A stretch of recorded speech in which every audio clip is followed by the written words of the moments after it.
मिरज सिव्हिलसाठी 700 खाटांच्या अत्याधुनिक नव्या इमारतीची मागणी, शासनाकडे निधीचा प्रस्ताव. आमदार सुरेशभाऊ खाडे. रुग्णसंख्या वाढल्याने 32 वर्ष जुन्या इमारतीऐवजी नवीन रुग्णालयाची गरज, वारकऱ्यांसाठी चरणसेवा व मोफत आरोग्य शिबिरांची घोषणाही. जिल्हा प्रतिनिधी मनोज कांबळे. शासकीय वैद्यकीय महाविद्यालय व रुग्णालय सिव्हिल येथे अत्याधुनिक वैद्यकीय सुविधा उपलब्ध झाल्याने सांगलीसह सीमा भागातील रुग्णांची संख्या लक्षणीय वाढत आहे. त्यामुळे सुमारे 32 वर्ष जुनी व जीर्ण झालेल्या सध्याच्या इमारतीऐवजी 700 खाटांच्या क्षमतेची अत्याधुनिक नवी इमारत उभारण्यासाठी शासनाकडे निधीची मागणी करण्यात आली असल्याची माहिती आमदार सुरेशभाऊ खाडे यांनी पत्रकार परिषदेत दिली. आमदार खाडे म्हणाले, मिरज सिव्हिलमध्ये आधुनिक उपचार सुविधा उपलब्ध झाल्यामुळे केवळ सांगली जिल्ह्यातीलच नव्हे तर सीमा भागातील रुग्णही उपचारासाठी मोठ्या प्रमाणावर येत आहेत. दिवसेंदिवस वाढणारी रुग्णसंख्या लक्षात घेता विद्यमान इमारत अपुरी पडत असून आधुनिक सुविधांनी सुसज्ज 700 खाटांचे नवीन रुग्णालय उभारणे ही काळाची गरज बनली आहे. यासाठी शासनाकडे निधीची मागणी करण्यात आली असून या प्रस्तावाला सकारात्मक प्रतिसाद मिळेल असा विश्वास त्यांनी व्यक्त केला. आषाढी एकादशी वारीच्या पार्श्वभूमीवर मुख्यमंत्री वैद्यकीय सहायता कक्षाच्या समन्वयातून चरणसेवा उपक्रम राबवण्यात येणार असल्याचेही त्यांनी सांगितले. या उपक्रमाअंतर्गत सेवेसाठी कार्यरत डॉक्टर व आरोग्य कर्मचाऱ्यांसाठी नाश्ता, चहा व जेवणाची व्यवस्था करण्यात येणार आहे. तसेच 18 आणि 21 जुलै रोजी सकाळी 9 ते सायंकाळी 5 या वेळेत भोसे येथील यल्लमा मंदिर परिसर व तासगाव फाटा येथे समुदाय आरोग्य शिबिराचे आयोजन करण्यात आले आहे. या शिबिरांमध्ये वारकरी तसेच सर्वसामान्य नागरिकांना मोफत आरोग्य तपासणी, औषधोपचार आणि वैद्यकीय सल्ला उपलब्ध करून दिला जाणार आहे. यावेळी त्यांनी कृषी क्षेत्रातील निर्णयांचीही माहिती दिली. कृषी पंपाच्या जुन्या थकीत वीज बिलापैकी 48,000 कोटी रुपयांची थकबाकी शासनाने माफ केली असून सर्व पात्र शेतकऱ्यांना टप्प्याटप्प्याने दिवसा मोफत वीज पुरवठा करण्याचा शासनाचा संकल्प असल्याचे त्यांनी सांगितले. सासवड जेजुरी मार्गावरील दिंडीच्या अपघातात मृत्यू झालेल्या मिरज तालुक्यातील 4 वारकऱ्यांच्या कुटुंबियांना मुख्यमंत्री सहायता निधीतून आर्थिक मदत दिली जाणार असल्याची माहितीही आमदार खाडे यांनी यावेळी दिली. वृत्तवेग न्यूज नेटवर्क कडून मुख्य संपादक गणेश वायदंडे. परवा एक मुंबईत कार्यक्रम झाला. देवाभावाच्या महायुतीच्या सरकारमध्ये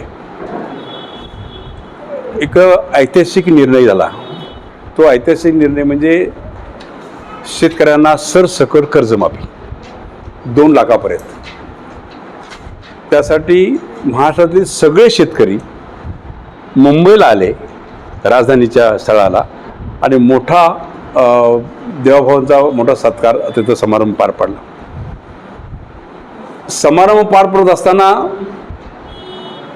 महायुतीने केलेलं काम मांडलं त्यांनी. पण आज माझा एवढा मोठा सत्कार होतोय, पण आणखी काय तर मला शेतकऱ्याला द्यायला पाहिजे, ह्या भूमिकेत त्यांनी एक मुद्दा मांडला.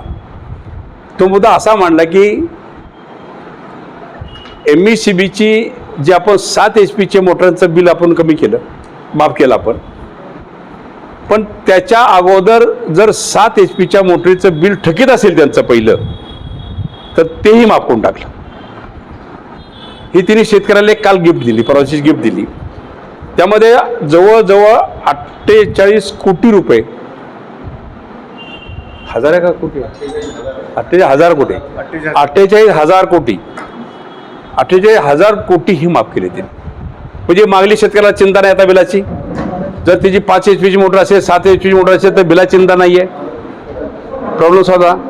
कर्ज आहे, दुगदुग असते, सरसकट 2 लाख कर्ज माफ केलं होतं, त्यामुळे त्याची अडचण नाही आहे. 50,000 रुपये जे रेग्युलर आहेत त्यांचंही त्याचं ठरलं, त्यामध्ये करायचं ठरलं. असे मिळून जवळजवळ 48,000 कोटी रुपये आता आपण शेतकऱ्यांसाठी आपण अनुदान दिलेलं आहे. हा एक कार्यक्रम असा सुंदर असा मोठा झाला. त्याबद्दल मी माझ्या तालुक्याच्या सर्व शेतकऱ्यांच्या वतीनं देवेंद्र भाऊंचं आणि महायुतीच्या सर्व नेत्यांचं मी त्यांना धन्यवाद देतो, त्यांचे मी आभार मानतो. दुसरा मुद्दा, आपल्या मिरज सिव्हिलमध्ये जर आता परिस्थिती आपण बघितली, सिव्हिल हॉस्पिटल आहे त्याला 30-35 वर्ष झाली बांधून. ती जुनी इमारत आहे. ती ज्यावेळी मी जरा सर्वे केला त्यावेळी तुम्हाला समजलं की ही जुनी इमारत आहे, आणि जुनी आता असली तरी की त्याला दुरुस्त केली व्यवस्थित केली तरी सुद्धा आता जो OPD आहे तो OPD रोजचा 1000च्या वर चालला आहे. लोकांनी सगळ्यांनी प्राधान्य दिलं. सिव्हिल हॉस्पिटलमध्ये चांगली ट्रीटमेंट होते, मशिनरी इक्विपमेंट सगळे चांगले आणलेले आहेत, पण तिथं जागा उपलब्ध होत नाहीत. आता जर बघितलं आपण तर आपण मधल्या स्पेसेसमध्ये पण आपण काही पेशंट आपल्याला दिसतात, मध्ये त्यांना झोपावं लागतं कारण वॉर्ड फुल होतो आणि त्या पद्धतीनं तिथं आपल्याला मध्ये पेशंट झोपावं लागतात. त्यासाठी एक प्रस्ताव मी ताबडतोब मुश्रीफ साहेबांना मांडला आणि त्या मुश्रीफ साहेबांच्या प्रस्तावामध्ये आपण त्यांना असं मांडलं की शासकीय रुग्णालय मिरज येथे 700 खोटाचं हॉस्पिटल आम्हाला तुम्ही मंजूर करून द्या. त्यासाठी फंड द्या, जागा आमच्यावर उपलब्ध आहे, त्यासाठी शासकीय प्रशासकीय मंजुरी द्या आणि आम्हाला 700 कोटीसाठी आम्हाला अनुदान उपलब्ध करून द्या. तर हे मार्गी लागेल, कारण हे थांबणारं नाही आहे.